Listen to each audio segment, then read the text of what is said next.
నమస్తే Jyotsna. Delhi liquor scam ఆరోపణలు ఎదుర్కొంటున్న ఎమ్మెల్సీ కవిత రిమాండ్ నేటితో ముగుస్తుంది.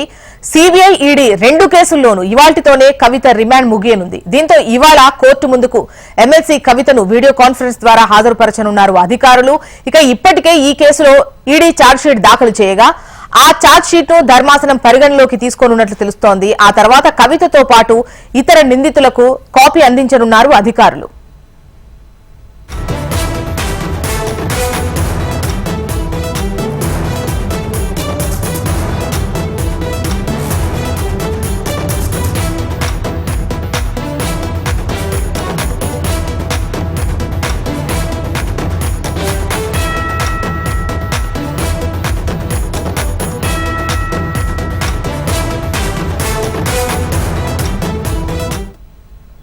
ఢిల్లీ లిక్కర్ స్కామ్ ఆరోపణలు ఎదుర్కొంటున్న ఎమ్మెల్సీ కవిత రిమాండ్ నేటితో ముగుస్తుంది.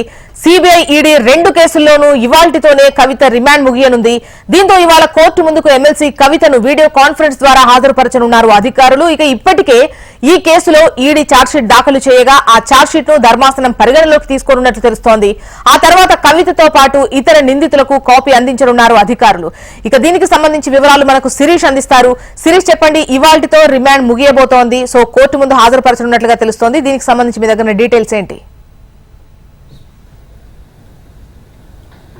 జ్యోత్స్న, ఎమ్మెల్సీ కవితకు సంబంధించి ఢిల్లీ లిక్కర్ పాలసీలో భాగంగా సిబిఐ అదేవిధంగా ఈడీ 2 కూడా కేసులు నమోదు చేశాయి. ఈ 2 కేసుల్లో కూడా ప్రస్తుతం కవిత జ్యుడిషియల్ రిమాండ్లో ఉన్నారు. ఆమె తిహార్ జైల్లో ఉన్నారు. ఈరోజు జడ్జి కనుక అనుమతిస్తే కవితను నేరుగా హాజరుపరిచే అవకాశం ఉంది. ఒకవేళ జడ్జి కనుక అనుమతించకపోతే కవితను వీడియో కాన్ఫరెన్స్ ద్వారా హాజరుపరిచేందుకు ఏర్పాట్లంటే కూడా జరుగుతున్నాయి. అయితే కవితకు సంబంధించి అదేవిధంగా ఇతరుల యొక్క పాత్రకు సంబంధించి ఇప్పటివరకు కూడా ఈడీ ఒక ఛార్జ్షీట్ అనేది కూడా దాఖలు చేసింది, ఇటు కేజ్రీవాల్ పైన అదేవిధంగా కవిత పైన. అయితే ఈ ఛార్జ్షీట్ను పరిగణలోకి తీసుకోవాలా వద్దా అనేది కూడా ఈరోజు కోర్టు నిర్ణయించే అవకాశం ఉంది. ఒకవేళ ఛార్జ్షీట్ను కనుక కోర్టు పరిగణలోకి తీసుకుంటే మాత్రం దానికి సంబంధించిన కాపీని ఇటు కవితకు అదేవిధంగా ఇతరులకు కూడా అందజేసే అవకాశం కూడా ఉంది. అంటే ఛార్జ్షీట్ అంటే అందులో కవితపై వచ్చిన ఆరోపణలు, కవితకు సంబంధించిన పాత్ర. అయితే దీన్ని ఇవి తప్పు అని చెప్పేసి కవిత తరపు న్యాయవాదులు నిరూపించాల్సి ఉంటుంది. అయితే వన్స్ ఛార్జ్షీట్ అనేది కూడా ఫైల్ అయింది కాబట్టి కవిత రెగ్యులర్ బెయిల్ పిటిషన్ అనేది కూడా అప్లై చేసుకోవడానికి అవకాశం అనేది కూడా ఉంటుంది. సాధారణంగా ఛార్జ్షీట్ ఫైల్ అయిన తర్వాత అవసరం అనుకుంటే తప్ప ఇటు దర్యాప్తు సంస్థలు బెయిల్ పిటిషన్ను తిరస్కరించే అవకాశాలు చాలా తక్కువగా ఉంటాయి, అంటే వ్యతిరేకించే అవకాశాలు తక్కువగా ఉంటాయి. కవితకు సంబంధించి ఢిల్లీ హైకోర్టులో దాఖలు చేసిన బెయిల్ పిటిషన్పై విచారణ అనేది కూడా ఈ నెల 24వ తారీఖున ఉంది. ఇటు సిబిఐ అదేవిధంగా ఈడీ కేసులు 2 కేసుల్లో కూడా కవిత రెగ్యులర్ బెయిల్ అనేది కూడా దాఖలు చేస్తున్నారు. ఈ రెగ్యులర్ బెయిల్ పిటిషన్పై విచారణ అనేది కూడా 24వ తారీఖున విచారణకు వస్తుంది. ఆ సందర్భంగా మరి కోర్టు కవితకు రెగ్యులర్ బెయిల్ అనేది కూడా మంజూరు చేస్తుందా లేదా అనేది కూడా చూడాలి. కానీ ఈ రోజుతో జ్యుడిషియల్ కస్టడీ అనేది కూడా ముగుస్తుంది కాబట్టి కస్టడీని పొడిగించమని చెప్పేసి దర్యాప్తు సంస్థలు మరోసారి కోరే అవకాశం కూడా కనపడుతోంది. ఒకవేళ దర్యాప్తు సంస్థలు కనుక కస్టడీని పొడిగించమని చెప్పేసి కోరితే మాత్రం సాధారణంగా 14 రోజుల పాటు కస్టడీని పొడిగించే అవకాశాలు ఏంటి కూడా ఉంటాయి. కానీ మొన్న ఇటు ఈడీ కేసులో మాత్రం 14 రోజులు కస్టడీని పొడిగించారు. కానీ సిబిఐ కేసులో మాత్రం 7 రోజులు కస్టడీ అనేది కూడా పొడిగించి తర్వాత మరొక 7 రోజులు పొడిగించడం అనేది కూడా జరిగింది.